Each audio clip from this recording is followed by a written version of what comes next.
Peyton Picks the Perfect Pie, a Thanksgiving Celebration. Story by Jack Bishop. Illustrations by Michelle Me Nutter. Peyton is particular, but she's not picky.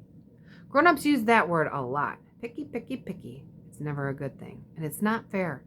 Peyton likes dogs and cats, scooters and bikes, pools and beaches.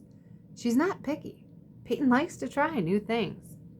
She learned all about long division in math class. It was hard at first, but now it's fun, like solving a puzzle. Peyton just started playing the saxophone. She remembers to practice every day and enjoys it, as long as her dog Mila doesn't howl. And Peyton loves sports. Every sport. Peyton even likes dodgeball. And who likes dodgeball?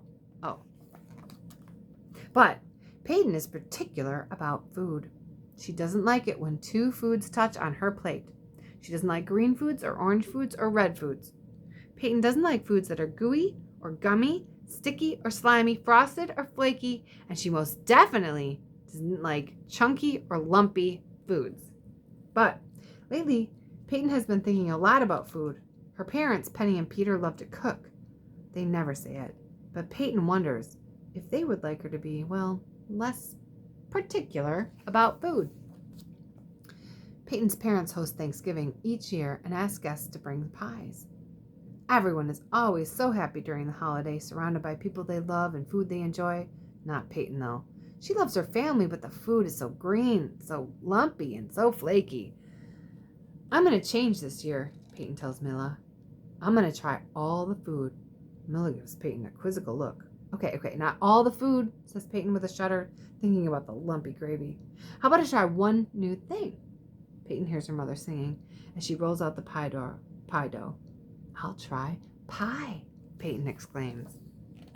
On Thanksgiving morning, Peyton helps her mom weave strips of pie dough into a pretty top. The small holes allow for juices from the apples to evaporate, Penny says. That's why my crust is so flaky. Peyton tries to pretend she didn't just hear the word flaky. She looks over at her dad. Dad, do you need any help? The first guests are here. It's Uncle Sherwood and Uncle Mark. Peyton is excited and a little nervous to see all the different pies. We brought our famous lemon chess pie, says Uncle Mark. I like checkers better than chess, Peyton whispers to Mila.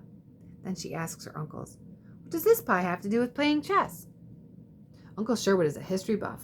This recipe dates back several hundred years to England. The original name was cheese pie because the yellow filling sets up very firm, like a piece of cheese. Cheese in the pie? Peyton is concerned. That sounds both lumpy and sticky. Don't worry, says Uncle Mark reassuringly. There is no cheese in our pie, just lemon, sugar, cornmeal, butter, and eggs. When the next guest arrives, Peyton is in the kitchen. She runs to hug Maria Alvarez, a social studies teacher at Peyton's school. Peyton, don't crush my ruffled milk pie. Ruffled? What? Peyton asks her favorite teacher. I first had this pie in Greece, explains Mrs. Alvarez. It's made with a thin sheet of phyllo dough that are shaped into ruffles. A sweetened egg custard is poured over the phyllo, and the pie is baked until the phyllo is crisp and the custard just wiggles. Oh no, Peyton whispers to Mila. A pie that wiggles. And aren't ruffles for dresses? Peyton opens the front door to find a crowd on the porch. It's Grandma Pearl, Grandpa Rich, Aunt Mia, Uncle Noah, and Peyton's three cousins, Jude, Jane, and Jamal. Make room for me and my millionaire pie, says Grandma Pearl.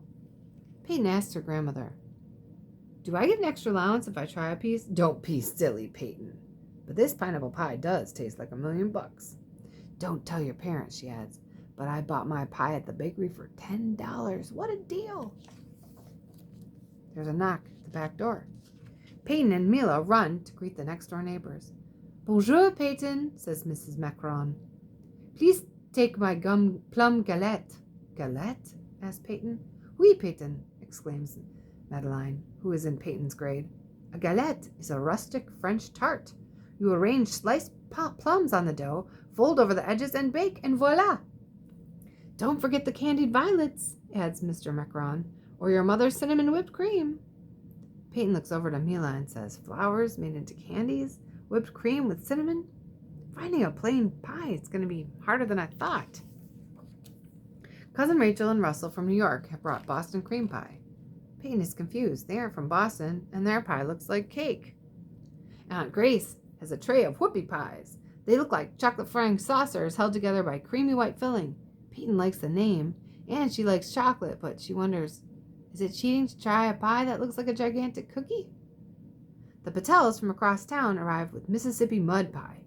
Peyton can finally spell Mississippi correctly, but mud doesn't sound good. Peyton hears a honk on the street. It's the Lees and their twin baby girls, and they have brought 2 pies, pumpkin pecan and cranberry pear.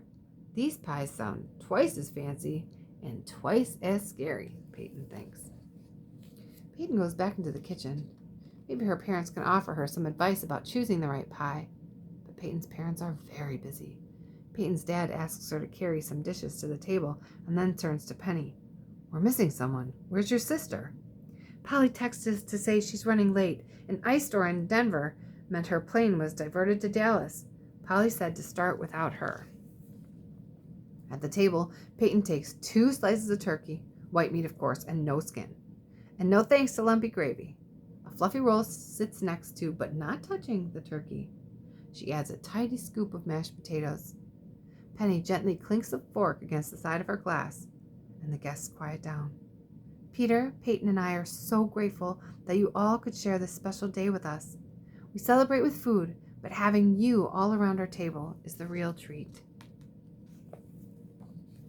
It's finally pie time. There are big ones and small ones, tall ones and short ones, red ones and yellow ones, and is that even a green one? Peyton has never seen so many pies, but one thing they all have in common, Peyton thinks, is that they're kind of lumpy and maybe a little bit sticky or flaky. I'm not sure I can do this, Peyton confides to Mila. Just then, the doorbell rings.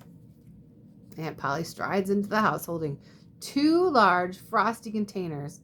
I didn't bake pie, she calls out laughing. I brought something even better. Ice cream. I didn't know you could put ice cream on pie, Peyton said. Of course you can, Polly says. It's called pie a la mode. The truth is, pie is just okay. But add ice cream and pie is divine. Peyton is suddenly feeling braver. She likes ice cream, particularly vanilla ice cream. Peyton takes a bite of her mom's apple pie. The pie is a little lumpy and a little flaky, but it doesn't seem as scary. Peyton takes another bite, then another. I thought I didn't like pie, but I guess I do. Sometimes when we think we don't like something, we just have to look at it in a different way, says her wise aunt. And if all this fails, just add ice cream. I like your apple pie, Mom, says Peyton. Penny looks surprised, happy, but surprised. Peyton thinks for a moment and asks, can I try another pie? I'm so proud of you, Peyton. Which pie do you want? Chess pie, please. And do you think Uncle Sherwood might teach me some chess moves? Maybe I would like chess if I gave it another try. Peter raises his glass and clinks it with a fork. Here's to pie, especially pie a la mode.